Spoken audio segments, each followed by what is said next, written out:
அப்புறம் ஆர்யா சாரை பத்தி கேள்விப்பட்டிருக்கீங்களா? நீங்க வந்து மலையாளத்துல இருக்கும்போது அவரை பத்தி நீங்களாம் வந்து ஹீரோயின் கூட அவ்வளவு ஃப்ரெண்ட்லியா இருப்பாரு, காசிப் அப்புறம் நிறைய இருக்கும். அந்த மாதிரிலாம் நம்மளுக்கு சான்ஸ் கிடைக்கலாம் அவரை பத்தி கேள்விப்பட்டிருக்கீங்களா? உங்க ஒப்பீனியன் என்ன?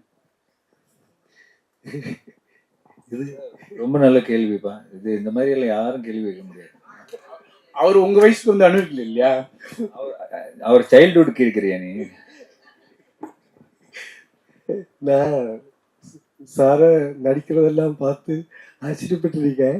கூட நடிக்கிறதுக்கு இப்போ ஒரு அவசரம் கிடைச்சது இப்பதான். அது பெரிய விஷயமா எனக்கு சொப்னம் மாதிரி தான் இந்த படம் முடிச்சு வருது. அவர் நடிகரை பற்றி கேட்கல சார், வேறவே கேட்கல. ஆமா, இது அப்படி இல்ல இல்ல, இது எளிமை. இது மாதிரி மலையாளத்துல கேட்டிருக்கேன் சார் ஒரு ஆளு, நீங்க இது நம்ம ஏமாட்டுதா இப்படியா? அப்ப நான் அவர்கிட்ட சொன்னதும் இதுதான், உங்களுக்கும் மறுபடியும் அதுதான் இருக்கு. ഒരു വളരെ சின்னதிலே நான் சினிமா இல்ல வந்து சேர்ந்தேன். அது காஸ்டியூம் பண்றதுக்காகத்தான். அப்போ என் உடம்பு அவ்வளோ ஏதோ எனக்கு நிறைய அந்த மாதிரி பேர்கள் இருக்கு. நீர்க்கோழி, நத்தலி, சுண்டலின்னெல்லாம் நிறைய பேர் இருக்கு, கொடைக்கம்பின்னெல்லாம். அதுக்கு தகுந்த போடி தான் என்னுடையது. ஆனா கொஞ்சம் காமெடி எல்லாம் பண்ணி வந்தான். அப்போ என்ன மாதிரி ஒரு ஆளு சினிமா இவ்வளவு அழகான நிறமுள்ள ஒரு இடத்துல எனக்கெல்லாம் எங்க ஸ்பேஸ் இருக்குமா? அப்போ அன்னைக்கு இப்படி நின்றுருக்கும், அப்படி ஆயிருந்திருக்கும் நினைக்கிறேன். அது எனக்கு அதுங்க பழக்கம் ஆகி போச்சு இப்போ. அப்போ நினைக்கிறேன் அது அதாയിരിക്കും காரணம் நினைக்கிறேன்.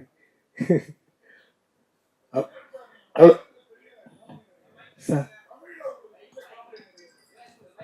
ஹலோ.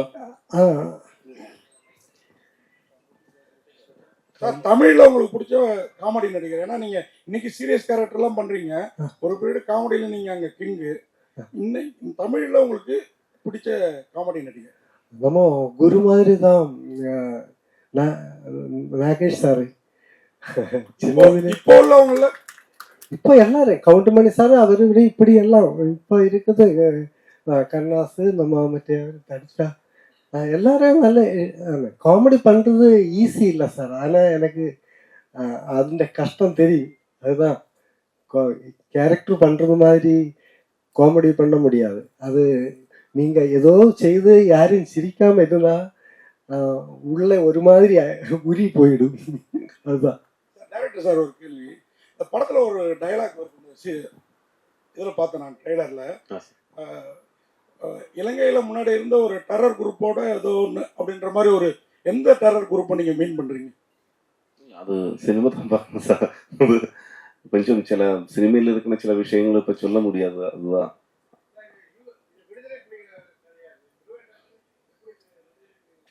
சார். இது 80s எண்டில் 91 நடந்த ஒரு சில ரியல் இன்சிடென்ட்ஸும் இதில் வச்சிருக்கு. ஆக்சுவலி ரியல் இன்சிடென்ட்ஸ் அல்ல, டுவாண்டத்தும் அது சம்பந்தமான அது അവിടെ വരുന്ന ക്യാരക്ടേഴ്സിന് ചില ബാക്ക് ഡ്രോപ്പുകൾ കാട്ടുது. எங்களுக்கு தெரிஞ்சு வீரப்பங்காடு சந்தனக்காடு தான். இது அனந்தன் காடு. அனந்தன் காடு ஆர்யா வேற கன்னு வச்சிருக்காரு. வீரப்பனுக்கு பதில் அவரோட காட்டுல சந்தனம். അനന്തൻ കാട് ട്രിവാൻഡ്രത്തിന്റെ ഓൾഡ് നെയിം தான் അനന്തൻ കാട്. அதான்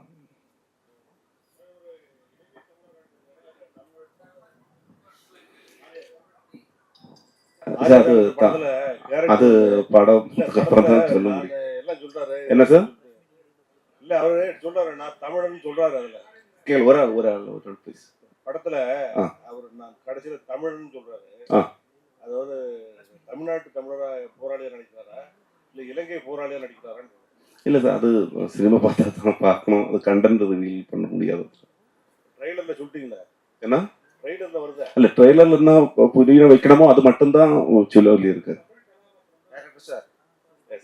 மலையாள படங்கள்ல தமிழர்களை கொஞ்சம் கேலி கிண்டல் புரியல சார். என்ன சார்?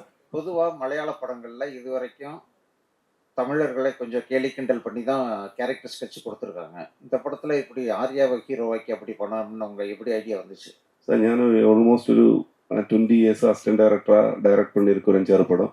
உங்களுக்கு சொல்லி மாதிரி யாரையும் கிண்டல் பண்ணலை. அது சப்ஜெக்டுக்கு எப்படி இருக்குமோ அந்த மாதிரி தான். ஆனால் கிண்டல் பண்ணி அவங்க நிறைய படங்கள்ல இப்போ சிவாஜி சார் எல்லாம் நடிச்சிருக்கு. மலையாள படத்துல நிறைய தமிழ் ஆளுகள் அங்கே வந்து பண்ணுது. ஆனால் கிண்டல் பண்ணி அப்படி பண்றது தெரியாது. இருக்கு நிறைய ஆதாரம் ஆனா அது நான் சொல்றேன். சினிமா சப்ஜெக்ட் வைஸ் அந்த மாதிரி ஏதாவது வந்தோமா இல்ல அது பர்பஸ்ஃபுல்லி அப்படி பண்ண மாட்டேன். என்ன சார்? சென்சார் முடிஞ்சிருச்சு. ஆரியா சார், உங்களுக்கு கேள்வி. லவ்வர் பாய், சாக்லேட் பாய்ன்ற இமேஜ் எல்லாம் மாறி சார்பட்டா பரம்பரை அந்த மாதிரி மிஸ்டர் எக்ஸ் இது மாதிரி எல்லாம் போயிட்டு உடம்பெல்லாம் முறுக்கேறிடுச்சு. பழைய இளமையான ஆர்யாவை எப்போ பார்க்கறது? காதல் காட்சிகள், மொத்த காட்சிகள் இது மாதிரி எல்லாம் இருக்கிற பழைய ஆர்யாவை திரும்ப எப்போ படங்கள்ல பார்க்க? அடுத்த படம் அதானே, ஆரியா 40 ஒன்று பண்ணிட்டு இருக்கேன். ஸோ நீ அந்த ஸ்டில்ஸ்லாம் பார்த்துருப்பீங்க. ஸோ அந்த படம் வந்து ராம்காம் தான். ஒரு ஜாலியான ஒரு இப்போ ராஜாராணி மாதிரியான ஒரு நல்ல அழகான ஒரு ராம்காம் தான். Right sir. ட்ரெய்லர்லேயே ஒரு டெரரிஸ்ட்னு சொல்லி அதுக்கு முன்னாடி ஒரு கெட்ட வார்த்தை சொல்றீங்க. அது வந்து மறைமுகமா வந்து தமிழ்நாட்டில் என்ன சார் புரியல? ஒரு ஒரு கெட்ட வார்த்தை சொல்லி டெரரிஸ்ட் குரூப் அப்படிங்கிற மாதிரி ஒரு லைன் வருது ட்ரெய்லர்ல. உங்களுடைய பார்வை வேற, தமிழ்நாட்டு தமிழ் ஜனங்களுடைய பார்வை வேற. ஏன்னா எங்களுடைய வழி, எங்களுடைய இது வேற. அந்த டெரரிஸ்ட் குரூப்புங்கிறத வந்து நீங்க எப்படி காமிக்கீங்க? பாசிட்டிவாவா நெகட்டிவா? ஏன்னா எங்களுக்கு ஃபீலிங் இருக்கும், நாங்கள் 1 லட்சம் 2 லட்சம் பேரை இழந்திருக்கோம், நிறைய பிரச்சனைகள் இருக்கு, எங்களுடைய தாய்மொழி இருக்கு. மலையாள படங்கள்னால கேட்குறோம், இது எப்படி காமிக்கிறீங்க? இந்த படம் அந்த நீங்க மென்ஷன் பண்ற டெரரிஸ்ட் குரூப்பை டிஃபைம் பண்ணி ஒரு ஷாட் கூட கிடையாது. அவங்களுடைய லைஃப் தான் இந்த படம் ஃபர்ஸ்ட் ஹாஃப்ல. ஓகேங்களா? அவங்களோட லைஃப்பும் ட்ரிவாண்ட்ரத்தில் உள்ள சாதாரண ஒரு காலனியில் உள்ள ஒரு 4 பேரோட லைஃப்பும் இணைந்து சித்திரீகரிக்கப்பட்டிருக்கிற ஒரு படம். ஓகேங்களா? அதில் நீங்கள் சொன்ன அந்த கெட்ட வார்த்தை பேசுறது வந்து வேற்று கண்ட்ரியில் சேர்ந்தவர். ஓகேங்களா? அதை அந்த இடத்துக்கு தேவைப்படுறதுனால வச்சிருக்கோம். சென்சாரும் பாஸ் ஆயிடுச்சு. இவங்களே இழிவுபடுத்தி பேசல. அது அவங்க யூஸ் பண்ற வார்த்தை, அது இல்லைன்றது நமக்கு தெரியும். நம்மளோட உணர்வு தான் அந்த படத்துல பேசியிருக்கோம். அந்த மாதிரி தப்பான எந்த ஒரு இதோடையும் நம்ம அதை பண்ணலை, கையாளலை. அதை நீங்க உறுதியா படம் பார்க்கும்போது தெரியும். அந்த இடத்துக்கு ஏன் அந்த வார்த்தை தேவை அப்படின்னா, அவன் ரைடு வரும்போது அப்படிதான் பேசுவான். ஒரு வேற்று கண்ட்ரில சேர்ந்த ஒருத்தர் நம்ம ஆளுங்களை அப்படிதானே பேசுவான், டெரரிஸ்ட் தானே பேசுவான். அதனால அது யூஸ் படுத்திருக்கு, அவ்வளவுதான். அது திரைக்கதையில வந்து சென்சார் போர்டு கன்வின்ஸ் ஆகி அது நம்ம ஆளுங்களுக்கு எகென்ஸ்டா இல்லை அப்படின்றதுனால தான் அதை அலோவ் பண்ணியிருக்காங்க. ஸோ அந்த சந்தேகம் எல்லாம் எதுவும் வேணாம் உங்களுக்கு. நம்ம அந்த மாதிரி டிஃபைன் பண்ணி ஒரு சின்ன ஷாட்டு கூட கிடையாது. சரிங்களா? நம்மளோட சஃபரிங்ஸ் தான் இருக்கு படத்தில் கொஞ்சம். ஓகே சார், எல்லா கதையும் இப்ப சொல்ல முடியாது இல்ல சார். சார் அப்ப படத்துல என்ன சார்? இப்போ படத்துல நீங்க என்ன சார் பாப்பீங்க? முழுக்க கிடையாதுங்க. நான் தான் சொல்லிட்டேனே, அது கொஞ்சம் கேரளாவில் சேர்ந்த ஒரு 4 பேரோட கதை. இது ரெண்டும் இணைஞ்சுதான் இந்த கதை இருக்கு. ஸோ படத்தை பாருங்க சார், உங்களுக்கு பிடிக்கும்படியே தான் இருக்கும். நீங்க படத்தை பார்த்து அது பண்ணுங்க. தேங்க்யூ. ஆரியாண்ணா இங்கண்ணா, அதாவது நீங்க வந்து தமிழர்களுடைய வலி வேதனை வந்து உங்களுக்கு நல்லாவே தெரியும். அதாவது ஈழ தமிழர்களை பத்தின எல்லா வலி வேதனையும் நல்லா அறிஞ்சவங்க தான் நீங்க. இந்த படத்துல வந்து எங்கேயாவது ஒரு இடத்துல நம்ம தமிழர்களுடைய மனம் புண்படுற மாதிரி ஏதாவது காட்சியில நீங்க நடிச்சிருக்கீங்களா? ஏன்னா நீங்க மகாமுனி மாதிரி நல்ல படங்கள்லாம் நடிச்சிருக்கீங்க. இந்த படத்துக்கு இந்த ஸ்டோரி வந்து உங்களை எங்க இம்ப்ரெஸ் பண்ணுனது, அதை பத்தி சொல்லுங்க. இந்த ஸ்டோரி இம்ப்ரெஸ் பண்ணதே வந்து அந்த கேரக்டர் தாங்க. ஸோ அதனால தான் இந்த படம் பண்ணது. ரொம்ப ஒரு இமோஷ்னலான ஒரு ஸ்ட்ராங்கான கேரக்டர். நீங்கள் படம் பார்க்கும்போது உங்களுக்கு தெரியும் எந்த அளவுக்கு அவர் ரொம்ப சென்சிட்டிவான ஒரு விஷயம், ரொம்ப ஒரு சென்சிபிளாக, ரொம்ப இமோஷ்னலாக, அவ்வளோ பேட்ரியாட்டிக்காக பண்ணியிருக்காருன்னு உங்களுக்கு தெரியும். ஸோ அவர் சொன்ன மாதிரி இந்த கதையெல்லாம் இந்த கேரக்டர்ஸ் வந்து அந்த ட்ரிவாண்ட்ரம் வரும்போது என்ன நடக்குது, என்ன ஆச்சு, அவங்களோட கொள்கை என்ன, நம்மளது என்ன, எதனால இந்த பிரச்சனை வந்தது. ஸோ நிறைய விஷயங்கள் இருக்குது அந்த அதனால தான் முரளி கோபி வந்து அவர் நிறைய லேயர்ஸ் இருக்கும் அவரோட கதைகளில்.